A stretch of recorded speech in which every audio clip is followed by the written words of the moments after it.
తెలంగాణ రాష్ట్ర వ్యవహారాల incharge Meenakshi Natarajan Rajya Sabha seat తిరస్కరించడంపై ప్రస్తుతం రాజకీయ వర్గాల్లో చర్చ కొనసాగుతుంది. అసలు మీనాక్షి నటరాజన్ నామినేషన్ ఎందుకు తిరస్కరించబడింది?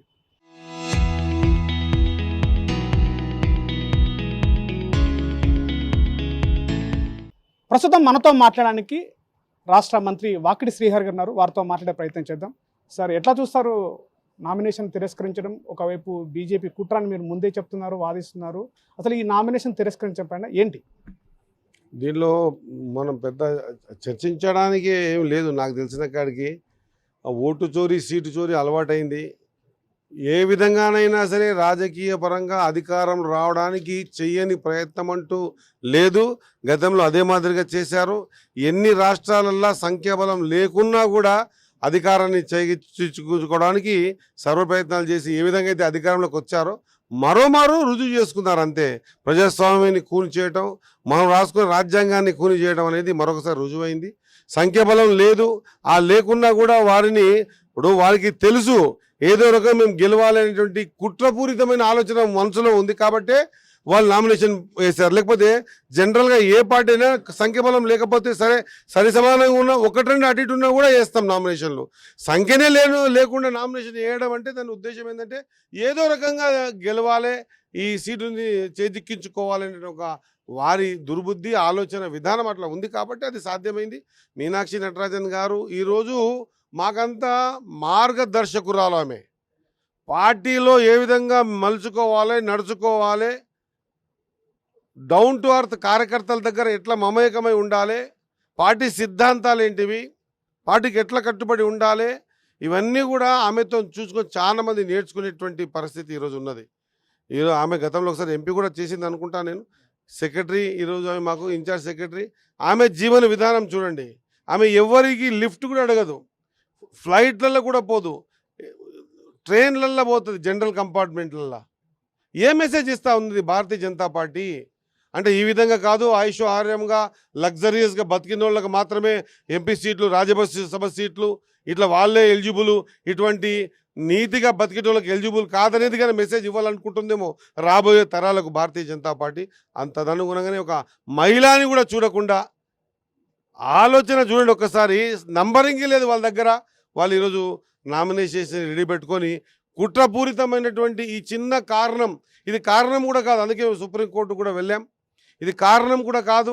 మాకు విశ్వాసం ఉంది, ఖచ్చితంగా చట్టసభల్లో మాకు కోర్టులపైన విశ్వాసం ఉంది. 100% మాకు న్యాయం జరుగుతుందని విశ్వసిస్తూ ఉన్నాం.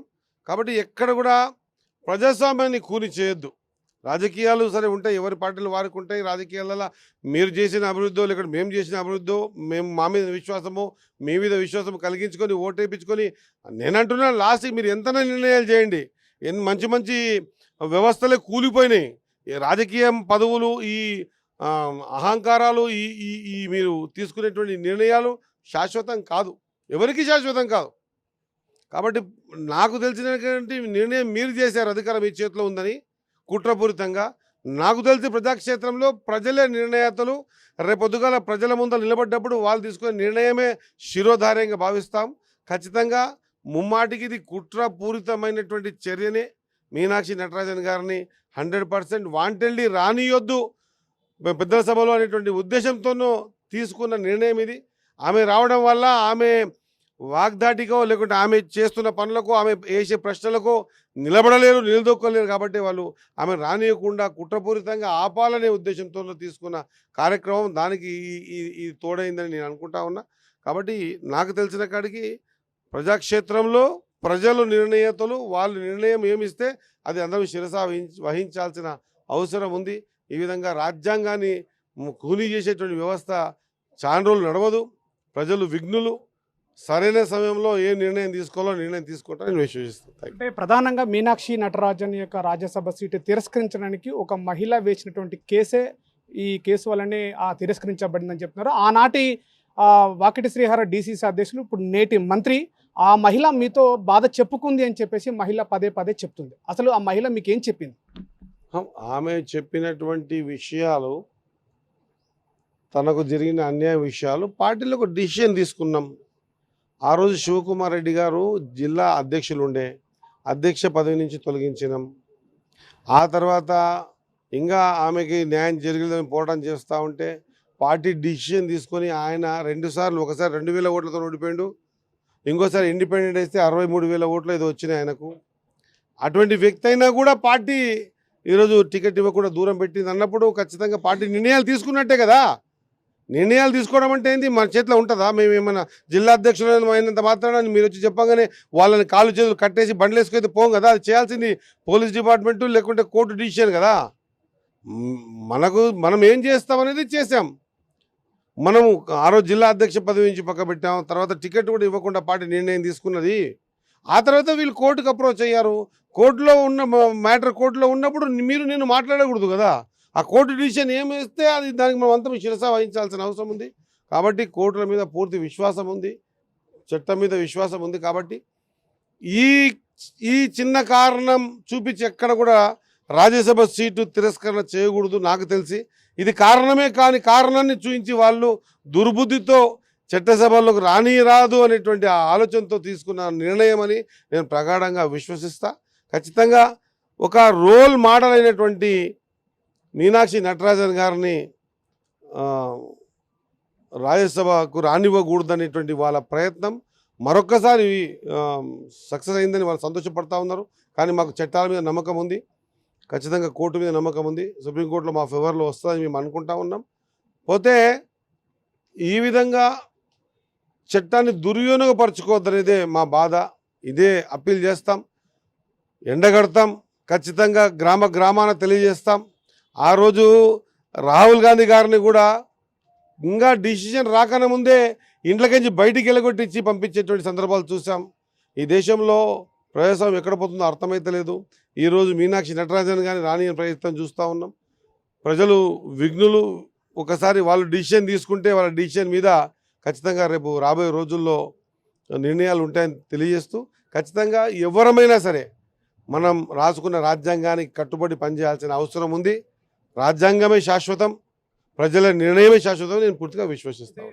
బాధిత మహిళ పదే పదే చెప్తుంది, అప్పుడున్నటువంటి వ్యక్తులకందరూ కూడా కాంగ్రెస్ నాయకులకు అందరికీ చెప్పుకున్నాను, తన బాధను ఎవరు పట్టించుకోలేదు కాబట్టి నేను కోర్టులో పిటిషన్ వేశానని చెప్పింది. అందులో ప్రజాప్రతినిధులకు కూడా మనం శివకుమార్ రెడ్డి గారు నోటీసు పంపించాం. దాంట్లో వాకిటి శ్రీహరి గారు కూడా నోటీసులు వచ్చాయని చెప్తున్నారు. మీకు నోటీసులు వచ్చాయా? వచ్చినాయండి. నాకు మొన్న ఆమె చెప్పిన తర్వాత నేను చూసుకుంటాను, వస్తే జవాబు చెప్తాం. దాంట్లో కోర్టు ముందర ఎవరైనా హాజరు కావాల్సిందే, కోర్టుకు జవాబు చెప్పవలసిందే. పోతే నేను మళ్ళా చెప్తా ఉన్నా, మీడియా మిత్రులారా మీరు కూడా ఆలోచన చేయాలి. మా పరిధంతో అంతే పని చేస్తాం. పరిధటి పని చేయడం అది కరెక్ట్ కాదు. చట్టాన్ని చేతులకు ఎవరు తీసుకోవద్దు. ఇక మేమే రాజకీయ నాయకులే చట్టాన్ని చేతులకు తీసుకొని శిక్షలు వేయటమా, లేకుంటే పనిష్ ఇవ్వడమా, ఊరేయటమా అని చేసేది ఉంటే ఇక డిపార్ట్మెంట్స్ ఎందుకు, కోర్టులు ఎందుకు, పోలీస్ వ్యవస్థ ఎందుకు? ఎవరిది రాజకీయం ఉంటే వాళ్ళది ఇష్టారాజ్యంగా అయ్యే పరిస్థితి అవుతుంది కదా.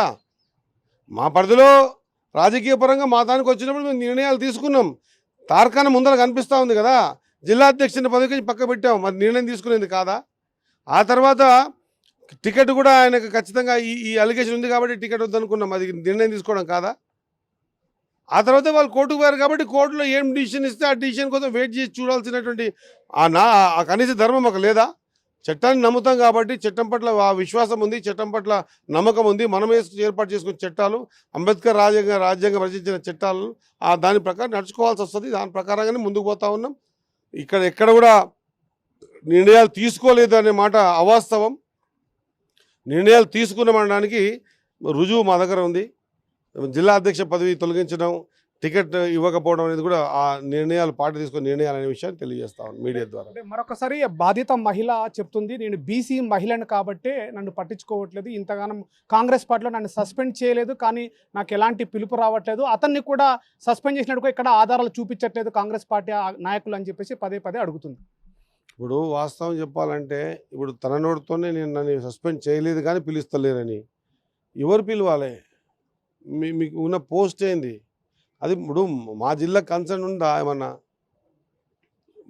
దానికి సంబంధించి ఇప్పుడు మేము కూడా ఎన్నో సమస్యలు ఉన్నాయి పార్టీలో. సమస్యలు ఉన్నప్పుడు మేము ఏం చేస్తాం, 4 వాల్స్లో మాకు పిసిసి అధ్యక్షుడిని గారిని, ఏసీ సెక్రటరీ గారిని, ఇన్ఛార్జ్ సెక్రటరీ గారిని, పెద్దల్ని అప్రోచ్ అవుతాం. సమస్యను పరిష్కారం చేసే ప్రయత్నం చేస్తాం. సమస్యను బయటికి వేసుకోం కదా. ఇది ఒక పార్టీ, ఇది ఒక కుటుంబం. ఆమె కూడా కాంగ్రెస్ పార్టీలో ఉన్నప్పుడు కాంగ్రెస్ పార్టీ కుటుంబ సభ్యురాలే కదా వాళ్ళ పార్టీలో ఉంటే. పార్టీకి ఉన్న సమస్యను బయటికి వేసుకోవడం అనేది కరెక్ట్ కాదు కదా. పార్టీ అందరిది, ఇది అందరికీ సమన్యాయం జరుగుతుంది. ఒక బీసీ మహిళ అనే మాట కాదు కదా. బీసీ మహిళ అనే మాట మీ మాట ఒకవేళ వినకుండా ఉండింటే ఎందుకు సస్పెండ్ చేస్తుంటే జిల్లా అధ్యక్షుని పోస్టుని, ఎందుకు టికెట్ ఇవ్వకుండా ఉంటుంటే? కాబట్టి వేరే ఏ కోణం కరెక్ట్ కాదు. చట్టసభల్లో కోర్టుకు పోయిన తర్వాత కోర్టులో ఉన్నప్పుడు మ్యాటర్ ఉన్నప్పుడు మనం డిసిషన్ తీసుకోవడం కరెక్ట్ కాదు కాబట్టి ఆగినాం. కోర్టు ఏం డిసిషన్ తీసుకుని దాని ప్రకారం ముందుకు పోతాం తెలియజేస్తాం. Thank you. ఇది తెలంగాణ వ్యవహారాల ఇన్ఛార్జి మీనాక్షి నటరాజన్కి సంబంధించినటువంటి కేసు వివరాల కొడుక పూర్తిగా కాంగ్రెస్ పార్టీకి అంతర్గతకు సంబంధించినటువంటి వ్యవహారం ఇది. దీనిపైన పూర్తిగా కూడా కాంగ్రెస్ పార్టీకి సంబంధించిన నాయకులు డిసిషన్ తీసుకుంటారు. కానీ ఏది కూడా ప్రజాస్వామ్యబద్ధంగా కూడా జరగాల్సినటువంటి కోర్టు పరిధిలో ఉన్నటువంటి అంశం కాబట్టి దీన్ని కోర్టు పరిధిలో అంశం బాగానే భావిస్తామని చెప్తున్నారు. మరోవైపు కూడా అసలు ఈ యొక్క కోర్టు వ్యవహారం అంతా కూడా కోర్టు పరిధిలో ఉన్న అంశం మేము ఎక్కువగా మాట్లాడదలుచుకోవాలి. కెమెరా పర్సన్ నర్సింగ్తో శివాజీ, RTV, మహబూబ్ నగర్ జిల్లా.